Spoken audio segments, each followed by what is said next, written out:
news. Before we get into the news, we want to actually discuss the death of the president of Tanzania. He was assassinated, at least that's what we think.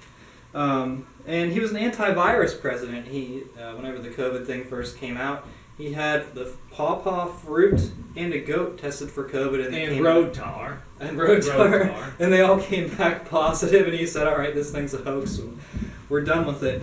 And so... do you realize that, by the way, we're talking about President John Pombe Magufuli, former president of Tanzania, may God have mercy on his soul, a Catholic. Do you realize that he has a PhD in chemistry? So it's not like this dude has no idea what he's doing. This guy is a professionally trained chemist who understands laboratories and that kind of thing. Yeah, so we just wanted to point that out and just pray for his soul. I mean, at this point... Pray for Tanzania. Yeah, well, because who took over in Tanzania? Let's see. Well, so there's a female Muslim who swore her oath on a Quran, who's already made overtures with the virus regime. And here comes the jab, here comes the WHO, here comes masks. It's all coming to Tanzania. Sad, but it was the bad guys' plan, and they're activating their plan.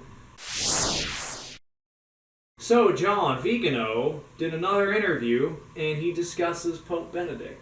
Yeah, it's a little bit of a different subject than what he's been talking about recently in some of his interviews, but this one was pretty in-depth. He basically says Benedict was a liberal. He says that Benedict surrounded himself with corrupt characters, and Benedict was sort of a weak kind of personality, and so the corrupt characters were able to beat down Benedict and force him to kind of do things that they wanted him to do. And I thought it was interesting. They asked him a question about the SSPX. Yeah. But the thing is, their questions were pretty long, and so he picked out certain parts of the question and answered them, but he avoided the SSPX completely. He dodged at it. It was like not of interest to him to get into that discussion at that time. Which maybe it isn't relevant to him, I don't know. Whether it was intentional or not, we're not sure, because he did fully answer one part of the question, but not the SSPX. Yeah. John, the German bishop, so-called bishops, Catholic bishops, and Protestants are going to pursue intercommunion despite Vatican objections. What do you have to say about it? Yeah, this news was kind of overshadowed by the Pope's, or the Vatican's statement on civil unions, but this actually occurred prior. This article was actually released prior to that. The German bishops planned an interfaith event in May, and the German Bishops' Conference president said in a March 1st letter to clergy that they could give Holy Communion to non-Catholic individuals if they requested it after examining their consciences. So this was like massive news because, yeah, you don't give communion to Protestants. Now, I know Pope Francis, in a 2015 statement, he kind of dodged the question from a Lutheran lady who said, I want to receive communion in a Catholic church. And he said, well, you have to ask your conscience, I dare not say anything else, or something along those lines, which... Okay, that's ambiguity. He didn't explicitly say, all right, yeah, receive communion. But it was headed down that path. It's the German synodal path, and I just wanted to bring this to everyone's attention because, like I said, it was overshadowed. And the Germans, I mean, they are schismatics, but they're headed towards a formal schism. Yeah. And it'll be interesting to see how quickly this progresses, especially considering the Vatican's recent statement against civil unions. It's all happening much quicker than we expected, and how somehow the Pope was able to release this statement against the civil unions, which has now precipitated the Germans to really make threats and to threaten and say, like, well, here's the alternative, and we'll see how Rome reacts. It's going to be interesting. Watch this show for updates. John, Pope Benedict appointed an ambassador of peace. What do you know about this? Yes, Lorenzo Fettuccini, a hearing care professional. Spaghetti, linguine, fettuccine. Well, I'm the ambassador of peace. I think it's Festaccini, but anyway, it's some Italian dude. He's a hearing care professional who's been involved in humanitarian activities in Africa. Tanzania? I'm not sure. I think it was Uganda, but... Anyway, he met with Pope Benedict, and it said in this article, it was a small article, and it said, the Holy Father Emeritus, after listening to the words of Festaccini, wanted to impart the blessing and his appointment as ambassador of peace in every part of the world. So Pope Benedict is now receiving visitors, giving apostolic blessings, now appointing ambassadors of peace to the whole world. It's almost as if he's the real Pope. Well, and I thought Ganswein translated for Benedict, that Benedict said Francis was the real Pope. But what, is Benedict reconsidering, or maybe he never said those words? Who knows? Interesting question. John, it seems that a so-called Catholic professor from the University of Dayton offered an LMNOP-themed Stations of the Cross. Yes, this was the University of Dayton, supposedly a Catholic university, although we know, the direction that Catholic universities are headed now. They're heading off the cliff. They're already off the cliff. They've hit bottom. But these LMNOP Stations of the Cross, this... I don't know. What's wrong with the real Stations of the Cross? Because it convicts you of sin, that you're responsible for the crucifixion of Christ, and that Christ died to, well, I don't want to say any heresy here, but to, I don't want to say penal substitution, like satisfy a penalty, but I'll just say this vaguely. Christ decided to die on the cross to reconcile sinners with God. And all of that stuff is against modern Vatican II crazy liberalism and LMNOPism. That's why they have to reject this stuff. Okay. What exactly is an LMNOP-themed Stations of the Cross? Is it I didn't look into it. I don't think I want to. I don't want to either, but maybe, we shouldn't even speculate what that is. It's just crazy. But what they do is they say, the sufferings of the LMNOP community... we unite them to the sufferings of Christ on the cross. And it's like, okay, well, you're basically a celebrity when you come out. Yeah. You're not discriminated in any way. You're... what's the opposite of discriminated?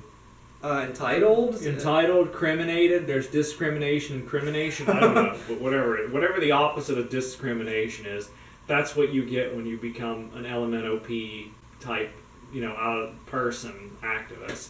Yeah, and you get to shove it in everyone's face and force them to do things that they don't want to do, and bake cakes.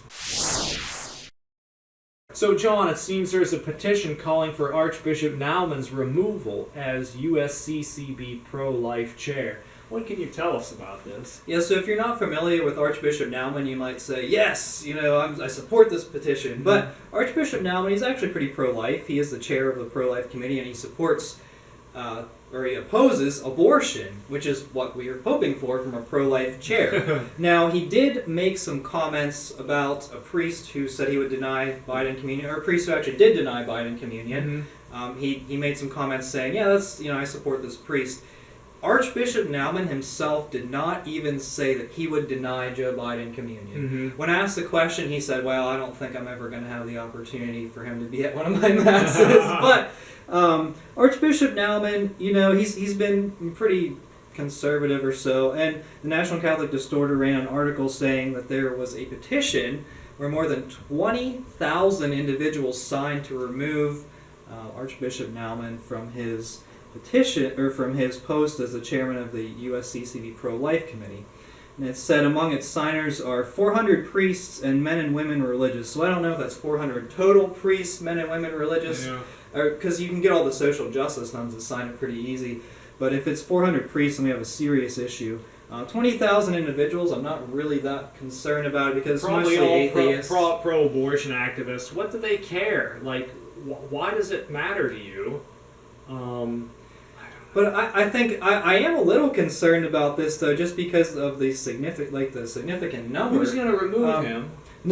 Gomez. But Gomez doesn't care about petitions, because he had one in his diocese. There's a video of it to remove Mahoney, and he ignored it. So I mean, he's going to ignore this one. All the petition is it's a nice cover for something that you want to do anyway, and you'd like to fall back on something. Yeah, but we also shouldn't be a democracy and cave to popular demand, especially when it's coming from non-Catholics, because every single person who signed this petition is a non-Catholic, and maybe they're baptized or whatever, but they don't believe in the Catholic faith. Yeah, they've already left the faith. If you're not against abortion, then you've effectively left the faith, because even JP2 said that.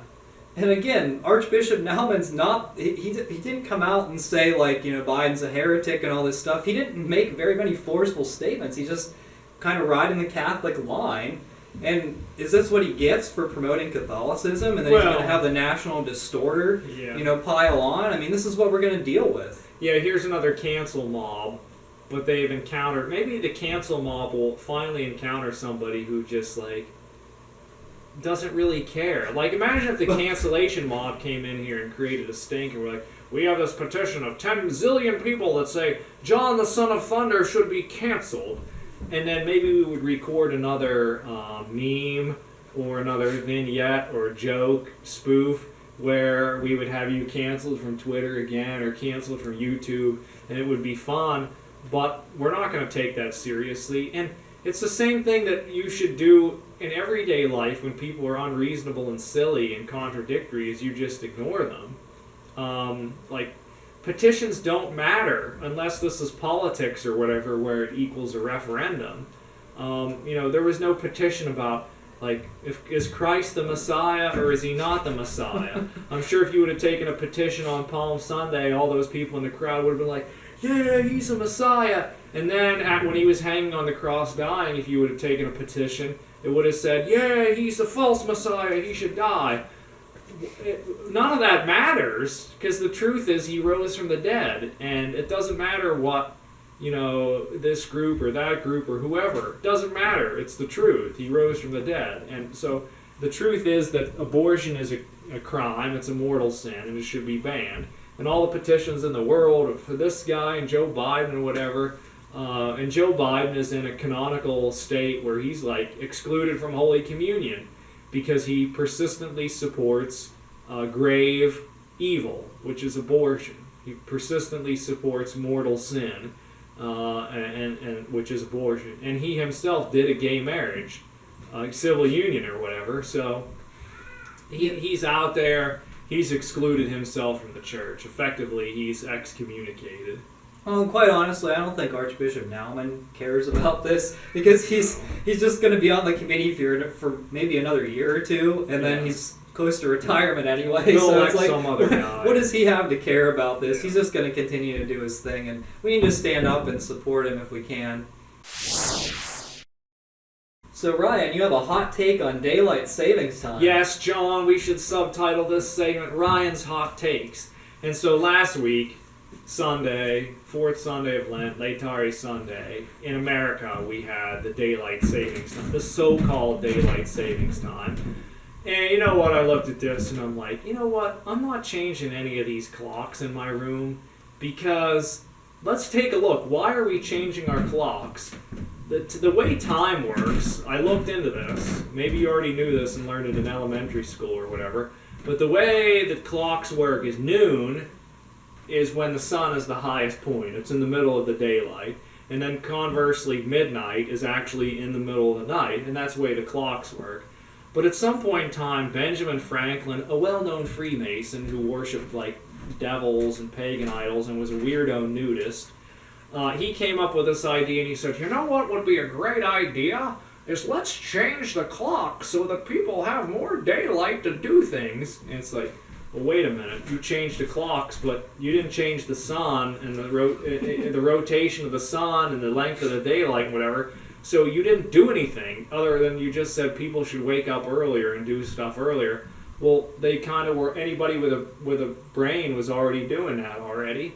So again, this comes from the Freemasonic mindset of the French Revolution, where everybody was in the dark before we had this French Revolution and Freemasonry. They were all idiots that were controlled by the Catholic Church, but we, after the Revolution, have tremendous ideas, so we're going to come up with this American representative democracy, and we're going to chop off the heads of our kings, and we're going to invent a new system of weights and measurement, the metric system.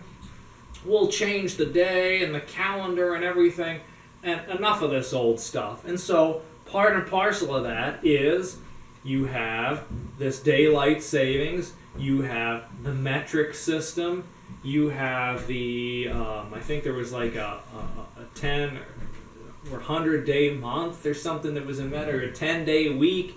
This decimalization that came out of the French Revolution. Well, ladies and gentlemen, hot take, I reject this. It is stupid. And I explain why. Because it's unnatural. What is natural is that noon is in the middle of the day.